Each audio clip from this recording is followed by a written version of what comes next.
Good morning. Welcome to Sacred Enzyme. I'm Stacy. I hope you're doing well today. So I decided to wait till today because of the numerology to make this video about Charlie Kirk. And it's very, very, very ritual in nature from what I've gathered. So I want to go over all of the information that I've come across and what I've decoded. So, because I've been talking about Trump living on a sacred Atlantean node at Mar-a-Lago, and I was very shocked when I heard that Charlie Cook in 2019 bought a condo, a 2-bedroom, 2-bath condo in Longboat Key, okay? Longboat Key is in Sarasota, folks, if you're not familiar with Florida. I used to live in Sarasota. And my husband and I would take our twins down to we call it Long Nose Key, because everybody down there is pretty much arrogant people, materialistics, all their fancy houses. And you pass them in the park, a lot of them will not even acknowledge you. I thought it was funny because one time we were down there with the twins at Longboat Key. They have a nature walk. And we used to love to go down there. And they had a cute little park in there. And I have pictures of being down at that park. My husband would get on those metal things with the big spring on it. He'd ride the kids on the back. Anyway, it was funny because one time when we left, the people there are so highbrow, and we had a van, and we had the doors open, and we were putting the kids in their car seats because they were still toddlers. When we lived in Sarasota, they were like between 2 and 3 years old. And this one woman, her dog, she had a standard poodle, and it was huge. That thing just pulled away from her and went and came and jumped in our car. It was so funny. But she couldn't get her dog out of our car. But animals have always been really, really attracted to my son, Garrett. He carries these Christ codes. So I want to talk about Charlie Kirk and this whole situation, because Florida is talked about quite a lot, and even in the Florida place name book, they all came over here and they brought what they wanted to be the new 2.0 version of the original. And so in Florida, we did have a city called New Jerusalem.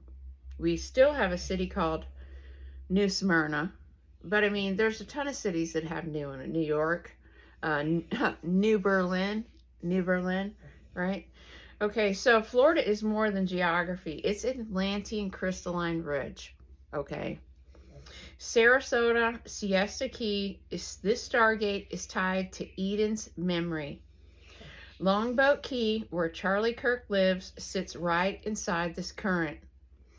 Florida towns echo prophecy because we've got New Jerusalem, New Smyrna, we've got New Berlin in Wisconsin, New York. Each of these are overlaying ancient sacred templates onto the U.S. soil. New Jerusalem in particular ties Sarasota to the restoration of Eden. Now, a long time ago, it's been alleged that the Garden of Eden was in Florida. And there's a YouTube video on it where you can just look up Garden of Eden in Florida. And there's an elderly man. He looks like only thing I could say is he kind of looks like Colonel Sanders' cartoon. Not the actual Colonel Sanders caricature. He looks like the cartoon in human form. But he swears that the Garden of Eden was in Florida. And you know what? I believe him, because I've been to St. Augustine 1,000,001 times, and there's a familiarity in that city, and I know that it's a lot older than what it's always been told. So let's get into Charlie's bloodline and his codes, because it's like I've told everyone since the beginning, we have to start remembering that we are biological computer meat suits, okay? It runs on programs. Our body runs on programs. This is how we're being controlled, okay? We're being controlled by an AI that is trying to control an organic computer system. The name Kirk means church in Old Norse Scottish. Did you hear me? Old Norse Scottish. This means old bloodline, folks. It literally means the Lord's house. Symbolically, I would say a vessel of the New Jerusalem prophecy. Let me change my glasses. I'm having a hard time seeing this morning. Okay, Charlie's birthday is October 14th, 1993.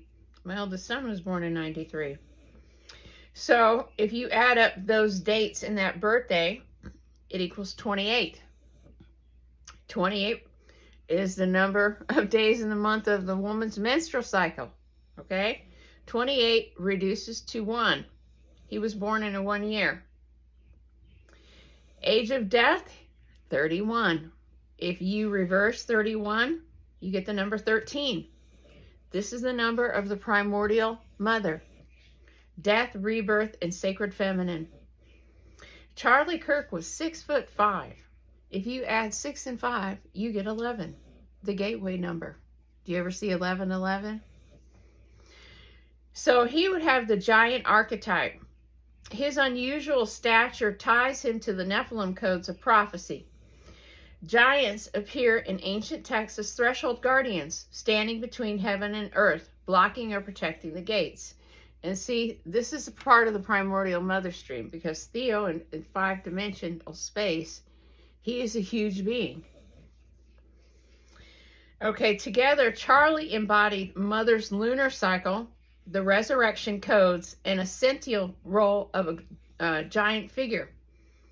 So he's basically like a living pillar in prophecy. So, you know, they do time travel, right? And we've been seeding genetics for this time right now, for the future timeline, which is the past timeline. Okay? Wrap your head around that. So, Utah, the stage design was a pyramid inside a pyramid. And let me show you this picture, because I screenshotted these pictures. Okay, I got this off the Body Language Guys channel. All right, let me get my cord here. Okay, if you look here, I'm trying not to touch my screen. If you look here, where the red square is, that's on top of a pyramid shape.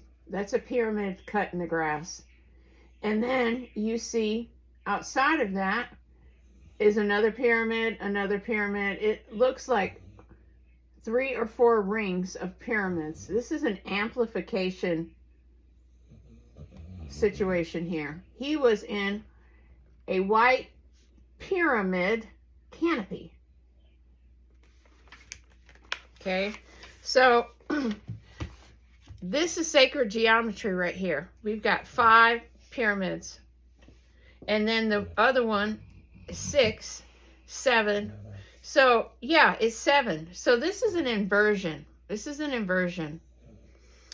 Okay, and then let me show you this other one here. You guys have to bear with me because this is a lot to go through and I want to be really precise. Okay, this shows him sitting at the tent. The question is it be a good idea to know who sets these events up? Look at the hats right there. You see how those hats are white, red, white, red, white, red, and then you see 47, 47, 47. Okay. Well, that's quite telling. When I looked at that, I was like, God-smacked. Okay. The reason that I feel that way is because 4 and 7 equals 11. And so when those 3 hats are sitting there, it's basically saying 11, 11, 11. So, you know, I think that we need to circle back and look at the people who set these events up. Who are these vendors that stage these events? Because this is all ritualistic staging, my friends. This is ritualistic architecture. This is not any casual setup, okay? Then I run across that an airplane with the call sign KM888 left Provo.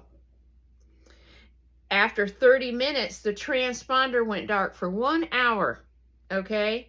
It reappeared and landed again at Provo. Within that radius lies Hill Air Force Base. But the number 888 on the plane, those are resurrection codes in gematria. It's darkening, reappearing. It mimics death and resurrection cycles. So the injury was in the throat. That was in his throat chakra. The throat is your logos, your voice, your sovereignty, your Christ stream, the symbolism, silencing the mother's codes rising in him. He had confided of being worried that he might be, if he spoke out against, you know where, after trips funded by lobby groups were taking place. He was speaking out against Israel.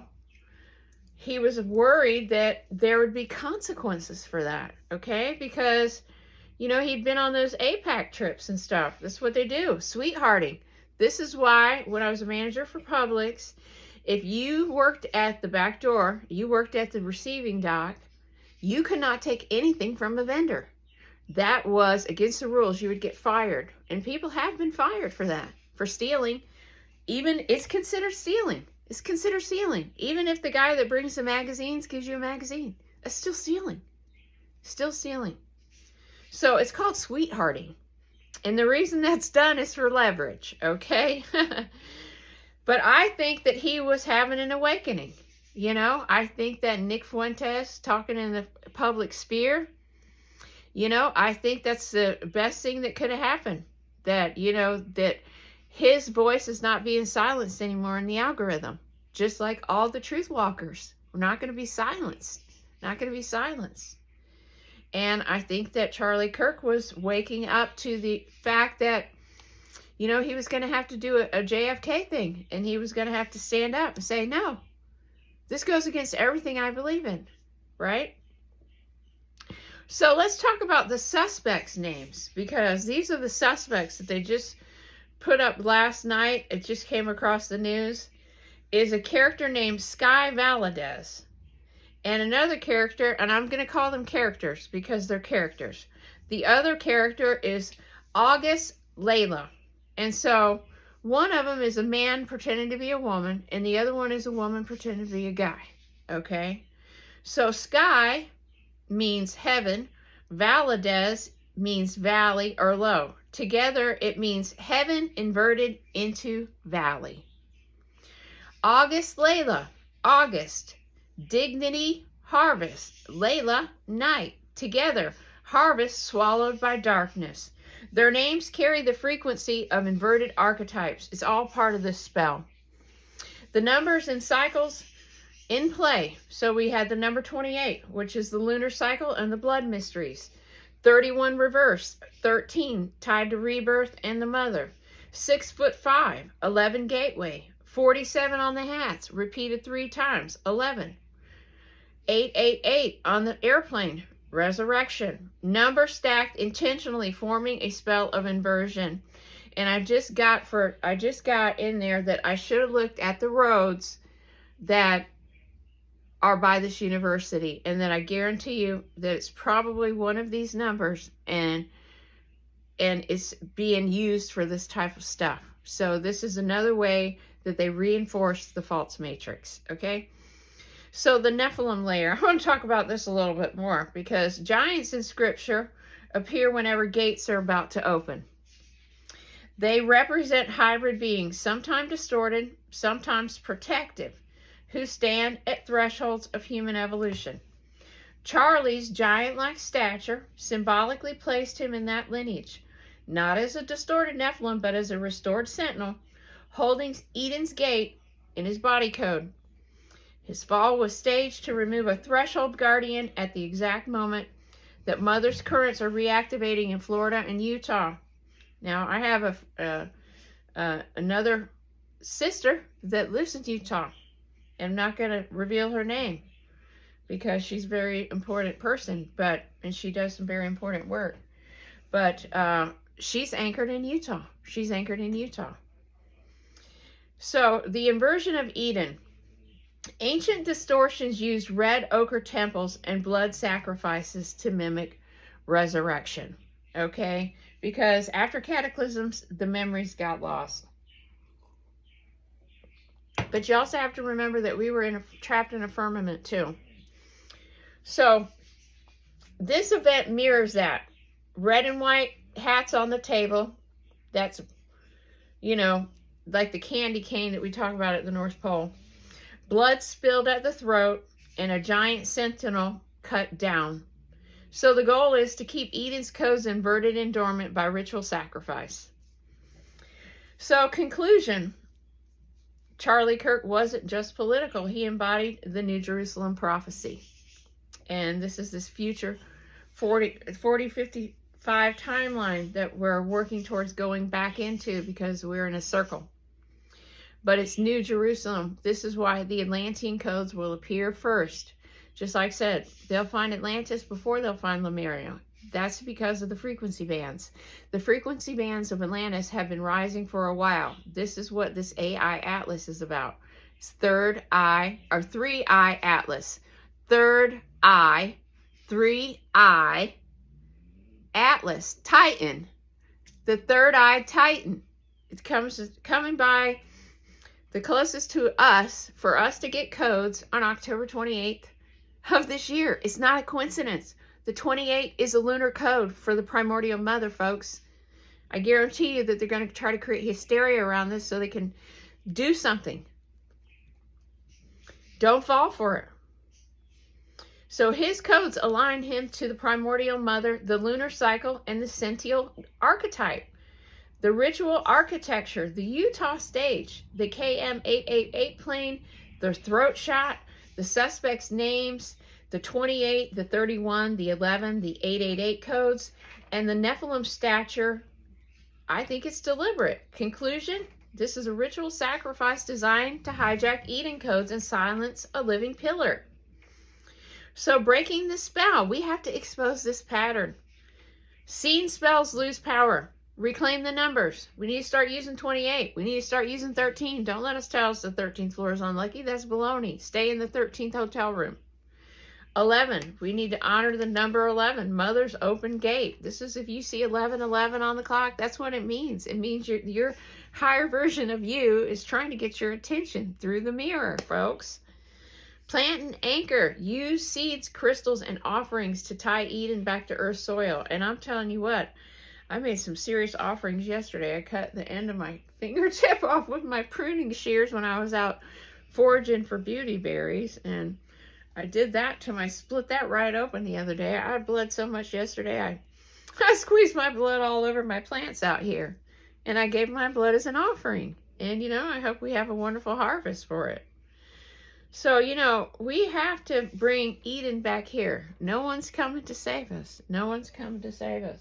And the other thing I did, since I was bleeding so bad out of my finger, I went ahead and wrote another oath with my blood. And so this is what I put with this one. Dearest primordial mother, I, Stacey Harris, and all the aspects of me, pledge to bring heaven to earth and free all humanity from bondage. Please may all souls awaken and remember our origins and the original organic earth template. By my blood of the primordial mother stream, of my solar father stream, I pledge my blood, and so it is. Love to all. Stacey Harris. So yes, I went ahead and recommitted myself to this. And last night, I don't know, man, I was so busy in my sleep. I woke up this morning absolutely exhausted. I'm still tired, but I have a lot of work to do today. So, I mean, I just think that this coincidence is way too easy to overlook, you know, that all of these things are just set out here on a stage. But we have to look because there's, you know, a lot of clues in this. There's a lot of clues in this that, you know, this is rituals. This is rituals. It's all about numbers. It's all about numbers. And when you get into seeing things like this, there's specific groups that are big on using gematria, numerology, coded language, and it's in the Torah. So yes, when you start looking at this, it kind of is a really bright red arrow that points to these people that dabble in that. And these Black Sun group, folks, this is the Black Sun group. And, you know, they're the ones that's running the shadow. And, you know, people can say that, you know, people are this star seed and this star seed. But when it all comes down to it, it's this. You're either born from the mother or the father, or you're born from the father and an AIM1. And I know that I'm pretty much convinced that the haplotype R1b, which is the Miller side of my family, that means rib, R-I-B. That means that you came from Eve and Adam, not Eve and Lilith. Eve and Lilith were the organic pair. Okay? But my mom's mother's line goes back even further. And so this is how I have a connection, you know, to two different groups, and they appear in bird form and dog, canine type beings. So, you know, we all are connected back to one degree or another. So people are carrying different codes. This is what it was about, going forth and being prosperous. This was about making sure that everybody had these codes. This is why everybody wore a cross. It was a map. It was a map. It was telling you which code. Just like the Ankh. Like the Ankh that's on Egypt in the walls. That's just showing that mom's the way is the place to be. That's where the ark is happening. At the North Pole Gate. Where the primordial mother's loop is at. And then the rest is the other gates. So yeah. It probably has a lot of functions outside of the fact that it's just a map. But most people maybe overlook the fact that it's a map. So I want to show you some of these things that I thought was interesting. Oh, and you know, the other thing that I found was really weird was the language that was put on the tent. It says, prove me wrong. Prove me wrong. It's, you know, there's a lot of symbology when you have like, you word things like that. Prove me wrong. It creates a kind of energy that's kind of strange. And the fact that this other thing was really interesting, and I didn't put it in here. I mean, all this stuff was getting so complicated. I literally retyped the script like 5 times. I had to keep going back and adding things. And then I find something else and I just start all the way over again. So I'm like, oh, I'm going to have to do the whole thing over. Okay, I want to show you this. This is from Minutes of Horror's channel. Okay, do you see the red arrows on there?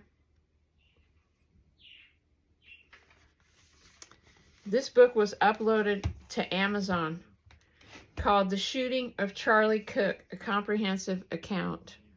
And it was published on September 9th, 2025. Which I think is really interesting.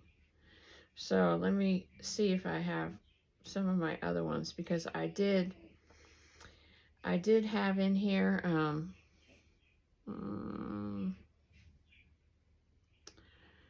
the stuff on the name for the lady that is the author of this book, the person that is the author of this book. And I forgot to put it in the new draft. Hold on a minute. I got it. Bear with me, guys. This is important. Okay. Let's see.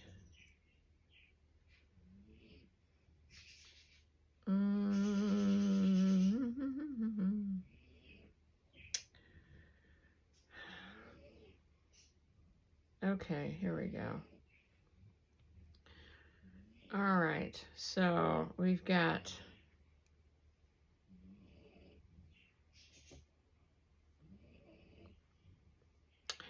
dang it, I forgot to put it in here. Well, anyway, her name is coded. Her name is coded. And it all leads back to the same thing, that it was a spell. And it was put in the, like I said, when you take and you make your oath and then you download it to the internet, you're putting it in the unified field, okay? Do you understand how this works? The whole universe is connected through the unified field. The internet is the unified field. Okay? So what they do is they put something in the unified field before it happens and don't think anybody will notice it. And then if it gets noticed, they retract it. Oh, it was a publishing date error. It couldn't be. It was literally published on the 9th, the day before. There's no way. So, I mean, it's super interesting. It's so many things that are tied into this, but I'd love to hear what you have to say. I mean, it's been 25 minutes. I think that Charlie Kirk was a sacrifice. He has a home in Phoenix. He has a home in Longboat Key, which is Phoenix is the fire codes, solar father codes. Florida, Longboat Key, that is the divine mother, primordial mother current. So, and he looks like a Nephilim. He's carrying the Trinity. And he had a little boy and a little girl. And they were like 2 years apart. So I would say that he is from the primordial current. He was carrying the Trinity Codex like me. And, you know, he's probably working in this timeline for the future timeline. I'm pretty sure. He probably had a very important role in the future. And they knew it. You know, that's a little Project Looking Glass there. So with that, when you come and find me, I'll be here because we're living in the past, present, future, all at the same time. Things are happening fast, folks. And I really feel like we need to be outside. Strongly feel like we need to be outside. And everything is ready for harvest right now, including us. So it's coming. So thank you for spending 26 minutes with me. And I hope to catch you on the next one. Don't forget to like, subscribe, and share. Have a great day. Bye-bye.